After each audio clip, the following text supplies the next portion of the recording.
Morning all of you. 1 2 3 law class with Kabir में आपका एक बार फिर से स्वागत है। आज हम बात करेंगे भ्रष्ट पुलिस कर्मचारियों के बारे में। कुछ पुलिस कर्मचारी ऐसे होते हैं जो अपने पद का, अपने ओहदे का गलत प्रयोग करते हैं और कहीं ना कहीं आम जनता को परेशान करना अपना एक नियम बना लेते हैं। मान लीजिए, एक उदाहरण के द्वारा समझाता हूँ कि आप पुलिस में कोई कंप्लेंट करवाने जाते हैं और पुलिस कर्मचारी आपको कहते हैं कि भाई आधे घंटे वेट कीजिए, उसके बाद दर्ज करेंगे। आप वेट कर लेते हैं और आप दोबारा जब जाते हैं तो उन्हें थोड़ी सी अपनी ईगो प्रॉब्लम आ जाती है कि अरे ये इंसान तो बार बार परेशान कर रहा है, बार बार उठ के आ रहा है, और वो आपको डांट डपक कर, गाली गलौज करके भगाने का प्रयास करते हैं। तो इसके लिए मैं आपको जानकारी प्रदान करना चाहूँगा। सुप्रीम कोर्ट का एक निर्णय है ललिता कुमारी वर्स उत्तर प्रदेश सरकार, जिसमें सुप्रीम कोर्ट ने कहा है कि अगर कोई भी पुलिस कर्मचारी अपने कार्यों का भली भांति संपादन नहीं करता है, उन्हें पूर्ण नहीं करता, तो आईपीसी की धारा 166 के अंतर्गत 1 वर्ष की सजा, तथा अगर कोई पुलिस कर्मचारी आपकी एफआईआर दर्ज करने में सहयोग प्रदान नहीं कर रहा तो आईपीसी की धारा 166 ए के अंतर्गत उस पर केस किया जा सकता है। आगे बढ़ते हैं। पुलिस कभी कभी कुछ व्यक्तियों को अपनी हिरासत में ले लेती है, पूछताछ के लिए रिमांड पर ले लेती है, और उनके साथ हमने अक्सर सुना है कि काफ़ी मारपीट की जाती है। अगर इस तरह की घटना कभी हमारे सामने आ जाए तो इसके लिए हम कैसे बचाव कर सकते हैं? सबसे पहले, जब आपको पुलिस अरेस्ट करे तो आप उनसे कहें कि मैं आपके सभी प्रश्नों के उत्तर देने के लिए तैयार हूं, परंतु उससे पहले मैं अपने वकील से मिलना चाहूँगा। जब आपके वकील साहब वहाँ पर आ जाएं तो आप सबसे पहले अपना मेडिकल करवा लीजिए, जिससे यह पता लग जाएगा कि वर्तमान समय में आपको कोई चोट या कोई बीमारी तो नहीं है। इसके बाद पुलिस 24 घंटे की रिमांड के बाद आपको जब मजिस्ट्रेट के सामने प्रस्तुत करती है तो पुलिस उस समय आपका मेडिकल अवश्य करवाएगी। तो इस तरह से दोनों मेडिकलों में तुलना करके पता लगाया जा सकता है कि क्या कोई ऐसी चोट तो नहीं है जो आपको पुलिस रिमांड के अंतर्गत दी गई है, या पुलिस ने आपके साथ मारपीट की है। आईपीसी की धारा 330 और 331 इस पर लागू होती हैं। सामान्य चोट पर आईपीसी की धारा 330 और गंभीर चोट के लिए आईपीसी की धारा 331 लागू होती है, जिसके अंतर्गत 10 वर्ष तक की सजा का प्रावधान है। यह निर्णय सुप्रीम कोर्ट ने डीके वासु वर्स पश्चिम बंगाल के निर्णय में दिया है कि अगर किसी व्यक्ति को पुलिस कस्टडी में सामान्य चोट लगती है तो उस पर आईपीसी की धारा 330 के अंतर्गत केस दर्ज किया जा सकता है, और अगर गंभीर चोट लग जाती है तो आईपीसी की धारा 331 के अंतर्गत 10 वर्ष तक की सजा का प्रावधान है।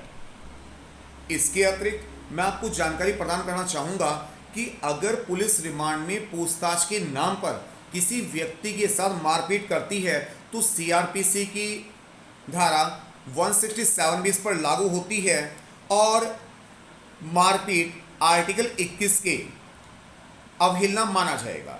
यानी इंडियन कॉन्स्टिट्यूशन के अंतर्गत आर्टिकल जो 21 है वह पुलिस को मारपीट की अनुमति प्रदान नहीं करता है। परंतु हम देखते हैं कभी ना कभी इस तरह की घटनाएं होती हैं और कहीं ना कहीं पुलिस अपने अधिकारों को गलत इस्तेमाल भी करती है। इसके अलावा मान लीजिए आप अरेस्ट नहीं हुए हैं, आप एक सामान्य दुकानदार हैं, रेडी पटरी पर अपना सामान बेचते हैं या कुछ भी छोटा व्यवसाय कर रहे होते हैं, तो आपने कभी ना कभी देखा होगा कि कुछ छोटे स्तर के यानी छोटे पद वाले जो पुलिस कर्मचारी होते हैं वो कहीं ना कहीं कुछ धन वसूली के लिए, अपना रुबाब स्थापित करने के लिए, अपना डर बनाने के लिए आपको कहीं ना कहीं मारपीट या डराने धमकाने की कोशिश करते हैं। तो ऐसे भ्रष्ट पुलिस कर्मचारियों से कैसे बचा जा सकता है, उनकी कहां पर कंप्लेंट की जा सकती है, तो मैं आपको स्टेप बाय स्टेप ये सभी बातें समझा रहा हूं।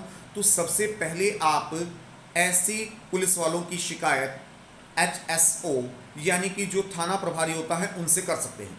अब आपके मन में आएगा कि थाना प्रभारी पुलिस की कंप्लेंट क्यों सुनेगा, वो तो उनके साथ ही रहता है, और हमने कई बार ऐसा देखा भी है कि अगर हम थाने में जाके किसी पुलिस की शिकायत करते हैं तो ज़्यादातर वो हमारी बातों को अनदेखा कर देते हैं।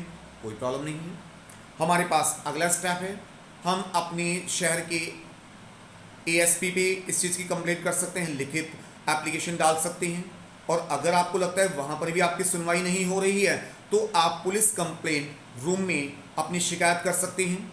इसके अलावा आपके पास अगर आपको पुलिस पर विश्वास ही नहीं है, कि आपको लगता है कि यार पुलिस तो मेरी सुनेगी नहीं, तो फिर मैं आपको बताना चाहूँगा कि सेंट्रल विजिलेंस कमीशन एक केंद्र सरकार द्वारा निर्धारित आयोग है जो केवल भ्रष्ट पुलिस कर्मचारियों की शिकायत के लिए ही बनाया गया है। तो हम कह सकते हैं कि कम से कम उनका सीधे सीधे पुलिस कर्मचारियों से कोई संपर्क नहीं होता, और अगर हम उनकी शिकायत कर देते हैं तो वहाँ निश्चित रूप से कार्रवाई होगी। और अगर आपको लगता है कि मैं इन सब चक्रों में कैसे पड़ सकता हूं और कहीं पुलिस मुझे बाद में ज़्यादा परेशान करना शुरू ना कर दे, तो इसके लिए मेरी फिर आपको सलाह है कि आप किसी अच्छे से वकील, और अब तो आपको पता ही है सबसे अच्छे वकील कौन है आपके शहर में, बताने की आवश्यकता तो है ही नहीं, तो उनसे अपने मसले के बारे में आप बात कर सकते हैं। और आईपीसी की धारा 156(3) के अंतर्गत ऐसे भ्रष्ट पुलिस कर्मचारियों की कोर्ट में भी डायरेक्ट शिकायत की जा सकती है। तो सावधान रहें, सुरक्षित रहें। जब तक आपने कुछ गलत नहीं किया तो कोई भी आपको डरा नहीं सकता। इसी तरह की जानकारी के लिए हमारे साथ जुड़े रहें। 1 2 3 law class with Kabir. Thank you.